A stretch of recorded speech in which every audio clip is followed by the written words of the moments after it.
Bangladesh New Zealand test series শুরু হচ্ছে ভোরে, জয়ের সংকল্প মুমিনুলের মনে।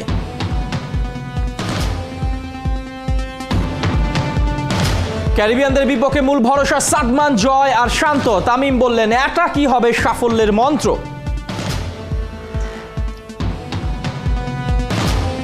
দেশের ক্রিকেট পরিচালনায় এসেছে বেশ কিছু নতুন মুখ, খেলাটার উন্নতি আনতে সবাই উন্মুখ। জাতীয় বডি বিল্ডিং এ বেড়েছে মেয়েদের অংশগ্রহণ, স্বর্ণকন্যা হিসেবে মাকসুদাকে করা হয়েছে বরণ।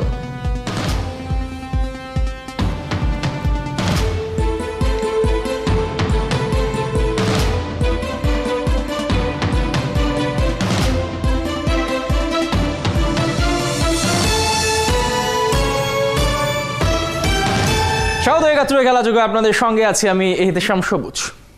নতুন বছরের প্রথম দিনেই মিশন শুরু হচ্ছে টাইগারদের। ভোরে শুরু হচ্ছে ওদের কিউই মিশন। প্রথমবারের মতো নিউজিল্যান্ডের মাটিতে ওদের হারানোর সংকল্প বাংলাদেশের। কাজটা কঠিন হলেও আত্মবিশ্বাসী ক্যাপ্টেন মুমিনুল হক। খেলা শুরু বাংলাদেশ সময় ভোর 4টায়।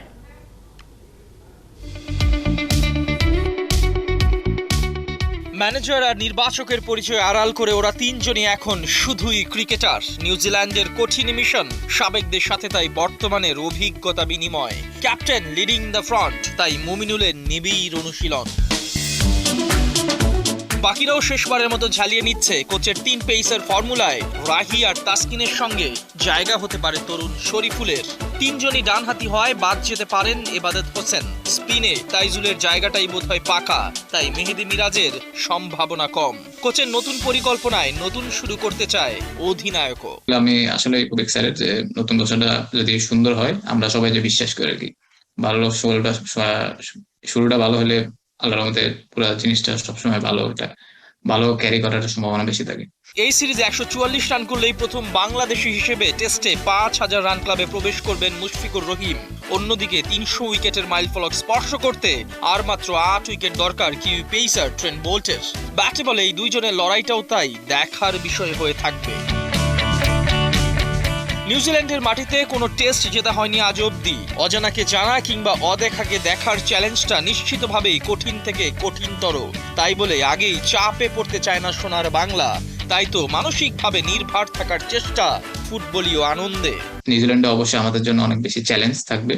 ও তাও চ্যালেঞ্জের ভিতরে আপনি আগে থেকে যদি পিছনে চিন্তা করেন অথবা ব্যাকফুট চিন্তা করেন, খারাপ কিছু চিন্তা করেন, তো আমার কাছে মনে হয় কোনোভাবে ভালো ফলাফল আসবে না। যতই চ্যালেঞ্জ থাকুক আপনার সবসময় অপটিমিস্টিক থাকাটাই ইম্পর্টেন্ট আমার কাছে মনে হয়। মুমিনুলের জন্য মিশনটা আরো কঠিন হয়ে থাকবে 3 সিনিয়র সাকিব, তামিম আর রিয়াদের না থাকাতে। কিন্তু বাঘ আহত হলেও তো মরণ কামড় দিতে জানে ঠিক প্রয়োজনে।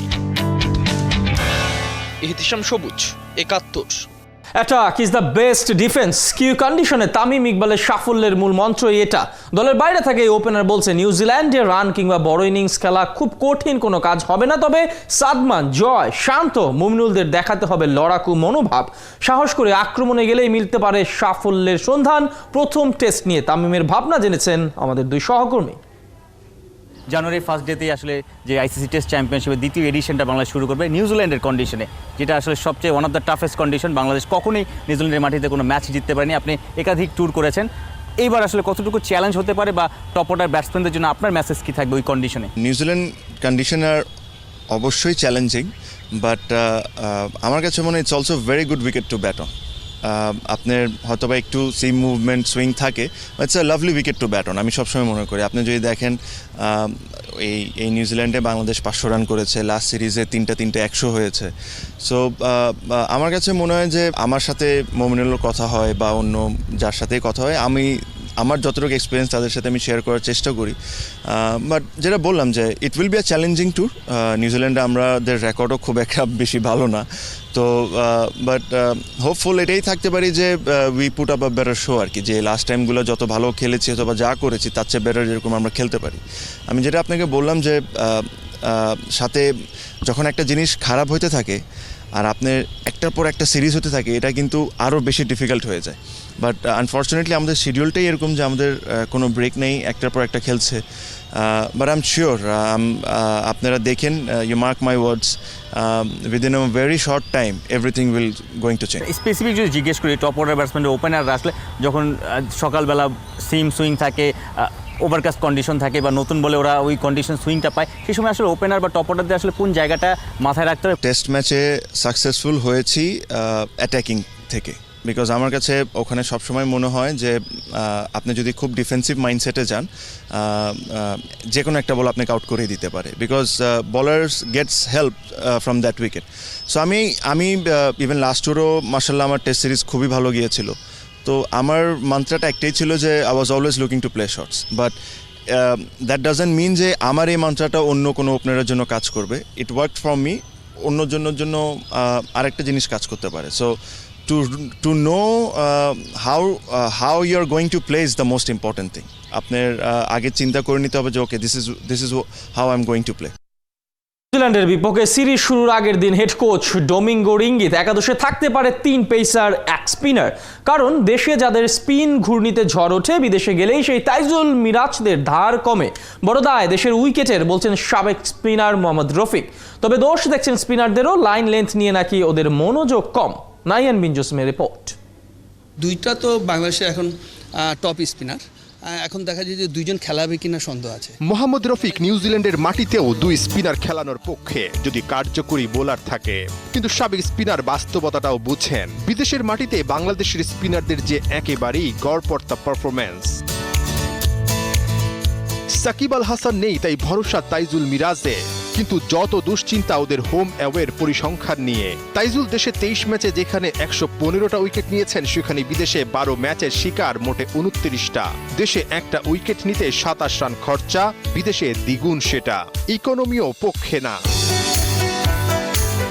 মিরাজের পরিসংখ্যানও হতাশার। দেশে একটা উইকেট নিতে 23 রান দিলেও বিদেশে খরচ করেন 52 রান। নিউজিল্যান্ডের মাটি তো ওদের জন্য আরো কঠিন। মিরাজের গড় 86, তাইজুলের 50 ঊর্ধ্ব। আমাদের ক্রিকেটটা ইমপ্রুভ করতে হলে আপনার উইকেটটা ইমপ্রুভ করতে হবে। আমাদের বাংলাদেশে কিন্তু উইকেটে ইমপ্রুভ না।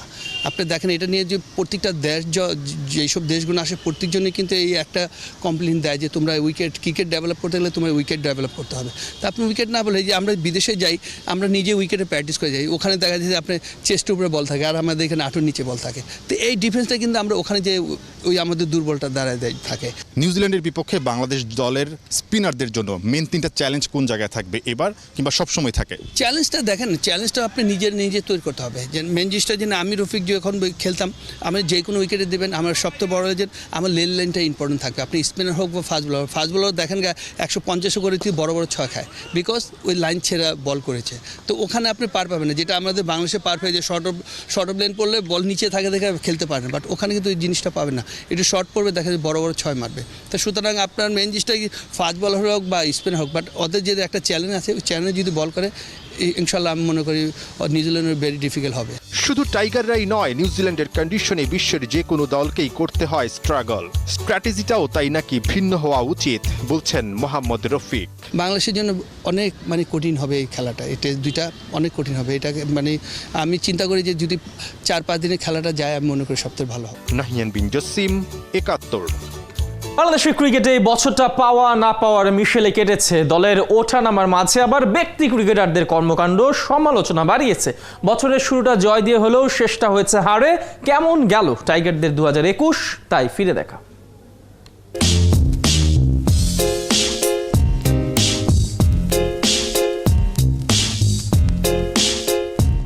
2021 পাওয়া না পাওয়ার মিশ্র এক অনুভূতি বাংলার ক্রিকেটে। অনেক নতুনত্ব দেখেছে, তারুণ্যের আগমন ঘটেছে, ক্রিকেটারদের মান অভিমান সমালোচনা বাড়িয়েছে। বছর জুড়ে সাফল্য যেমন পেয়েছে, তেমনি চরম হতাশায়ও ডুবেছে। ফিরে দেখা যাক বাংলার ক্রিকেটের 2021। জানুয়ারি, বছরের শুরুতেই আশার ফানুস উড়েছিল মিরপুরের আকাশে। ক্যারিবিয়ানদের ডেকে এনে ওয়ানডে সিরিজ জয়। খুশির জোয়ারে ঢেউ ওঠার আগেই আবার ভাটার টান। দ্বিতীয় সারির ওয়েস্ট ইন্ডিজের কাছে টেস্ট সিরিজ হার তো হার, হোয়াইট ওয়াশ। এবার মার্চ, দেশ থেকে যখন বিদেশ গেল, শেষের ভাগ্যটাও সাথেই গেল। দুঃস্বপ্নে নিউজিল্যান্ড সফর, 3 ম্যাচের ওয়ানডে আর টি20 সিরিজ, 2 জায়গাতেই সাফল্যহীন বাংলাদেশ আবারও হবল ধোলাই। এপ্রিলে 2 টেস্টে শ্রীলঙ্কা সফর, টাইগাররা এবার ফিরে আসতে চাইলো, একটাতে ড্র করলেও আরেকটা হেরে গেল, সিরিজটাও হারলো। তবে পরের মাসেই বাংলাদেশে ডেকে এনে বদলা নিল ওয়ানডে সিরিজে। লঙ্কানদের বিপক্ষে 2-1 সিরিজ জয়ের মধ্য দিয়ে যেন জয়যাত্রা শুরু টাইগার ক্রিকেটে। বছরের ঠিক মাঝামাঝি জুনে 3 ফরম্যাটেই সিরিজ জিতেছে জিম্বাবুয়ে সফরে। এই জয়ের মন্ত্রে এবার রূপকথার কাব্য লেখার কৌশল রপ্ত করে নিয়েছে বাংলার দামাল ছেলেরা। এরপর ঘরে মাঠে অস্ট্রেলিয়া, নিউজিল্যান্ডকে হারিয়েছে বাংলাদেশ। প্রথমবারের মতো টি-20-র এই সংস্করণে এই দুই দলের বিপক্ষে সিরিজ জেতে টাইগাররা। যদিও জয়ের থেকে ঘরের মাঠে উইকেটের সর্বোচ্চ সুবিধা নেওয়ার ব্যাপারটাই সবচেয়ে বেশি আলোচনায় ছিল। সেই আলোচনা যে ভুল ছিল না প্রমাণ হয়েছে আরব আমিরাতে টি-20 বিশ্বকাপে প্রথম রাউন্ডে স্কটল্যান্ডের কাছে হারা বাংলাদেশ সুপার 12-এ একটা ম্যাচও জিততে পারেনি। কে জানে বাংলাদেশের ইতিহাসে সবচেয়ে বাজে বিশ্বকাপের নাম নিলে হয়তো এটাও চলে আসবে সবার উপরে। সেই হতাশা কাটাতে পারেনি বছরের শেষটাতেও। বিশ্বকাপ থেকে ফিরেই পাকিস্তানের বিপক্ষে টেস্ট, টি-20 সবখানেই বাজেভাবে হার। এত ব্যর্থতার মাঝে পরিসংখ্যান কিন্তু বলছে তবুও 2021 সালটাই বাংলাদেশের জন্য সবচেয়ে ভালো গেছে। এবছরই সবচেয়ে বেশি 6টা সিরিজ জিতেছে বাংলাদেশ। আগে কখনোই 3 ফরম্যাটে এক বছরে 5টার বেশি সিরিজ জিততে পারেনি। এতেই প্রমাণ হয় বছরটা মন্দের ভালোই কেটেছে বাংলাদেশের। কিন্তু এভাবে আর কতকাল অল্পতে সান্ত্বনা খুঁজবে বাংলার ক্রিকেট প্রেমীরা। তাই পুরনো গ্লানি মুছে নতুন বছরে নতুন সংকল্পে এগিয়ে যাক এদেশের ক্রিকেট। সমৃদ্ধ হোক অর্জনে, পরিপূর্ণতা পাক ভালোবাসাতে। এহদিশাম সবুজ, 71। বাংলাদেশ ক্রিকেট বোর্ডের রদবদল, গুরুত্বপূর্ণ দায়িত্বের নতুন মুখেরই আস্থা। বাংলার ক্রিকেটের রূপরেখা তৈরি করবেন তারাই। ওদের নেতৃত্বে মাঠের ক্রিকেটে কি ফুটবে আশার রেখা, এই পথচলায় নতুন থিঙ্ক ট্যাগদের কথা ধারাবাহিকভাবে জানাচ্ছে খেলাযোগ। চতুর্থ পর্বে বিসিবির এইচ লেভেলের চেয়ারম্যানের দায়িত্ব নেয়া ওবেদ নিজামের কথা জানাচ্ছেন রিয়াসাত আজিম।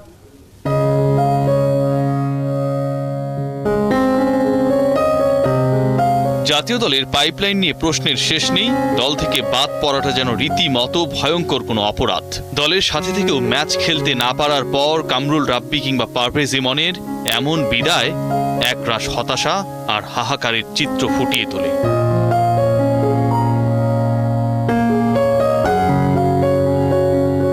এ দলের সফর হয়েছিল সেই বরফ যুগে। এরপর দীর্ঘ বিরতি।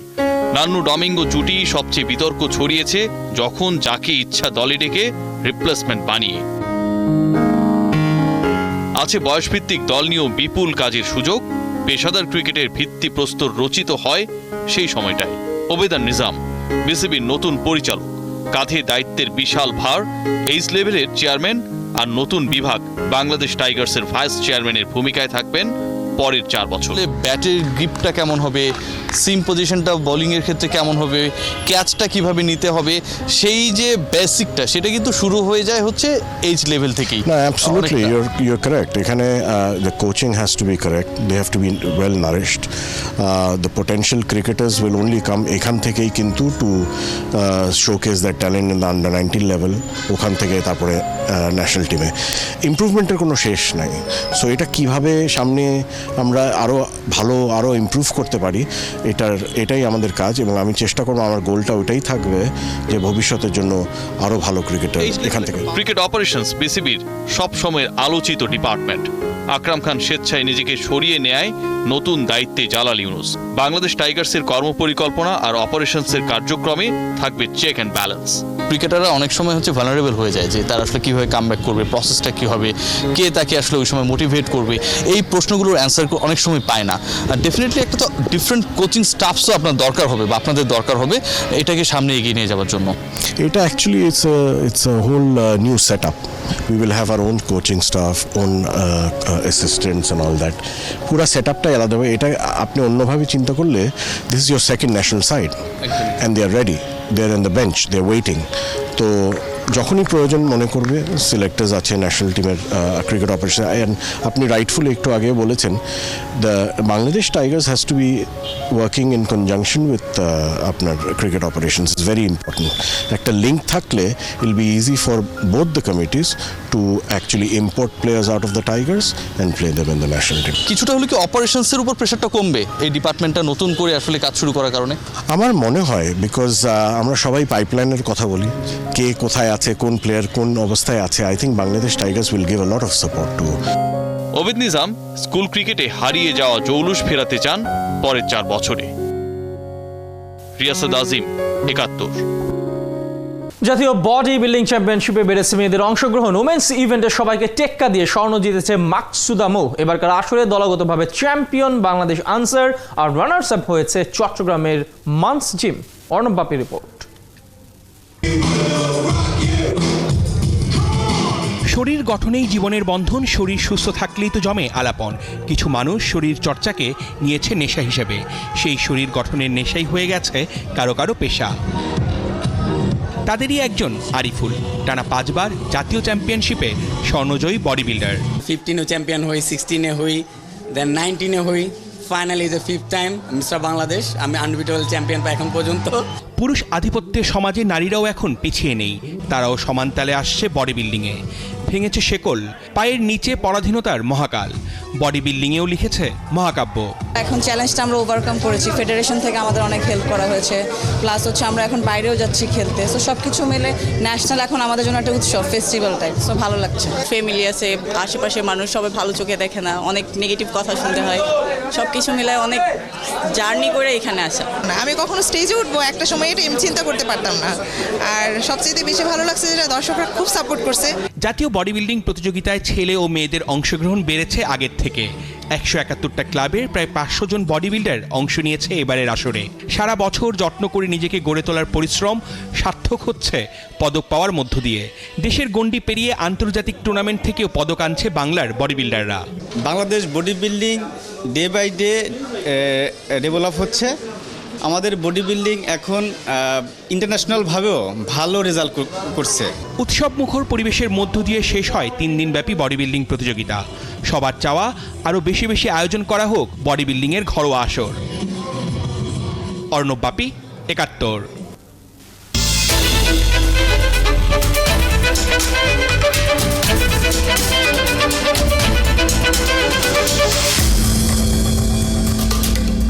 সাইফ পাটেক ডিএনসিসি মেয়র কাপে আজ ছিল 3টা ম্যাচ। দিনের প্রথম ম্যাচে 51 নম্বর ওয়ার্ডকে 3-2 গোলে হারায় 19 নম্বর ওয়ার্ড। দ্বিতীয় ম্যাচে 23 নম্বর ওয়ার্ডকে 2-1 গোলে হারিয়েছে 41 নম্বর ওয়ার্ড। 17 মিনিটে মুরাদ হোসেনের গোলে এগিয়ে যায় 41 নম্বর ওয়ার্ড। 32 মিনিটে শাওন চৌধুরী সেই গোল শোধ করেন। 48 মিনিটে 41 নম্বর ওয়ার্ডের হয়ে জয়সূচক গোলটি করেন আবিদ। দিনের শেষ খেলায় 37 নম্বর ওয়ার্ডকে 4-1 গোলে হারিয়েছে 9 নম্বর ওয়ার্ড। এই ছিল এখনকার খেলা যুগে। সরাসরি সংবাদ আর অনুষ্ঠান দেখতে থাকুন 71 ফেসবুক পেজ আর সাবস্ক্রাইব করুন 71 ইউটিউব চ্যানেলে। প্রতি মুহূর্তে আমরা জানাচ্ছি কোনো সর্বশেষ ভয় নয়, সচেতনতায় জয়।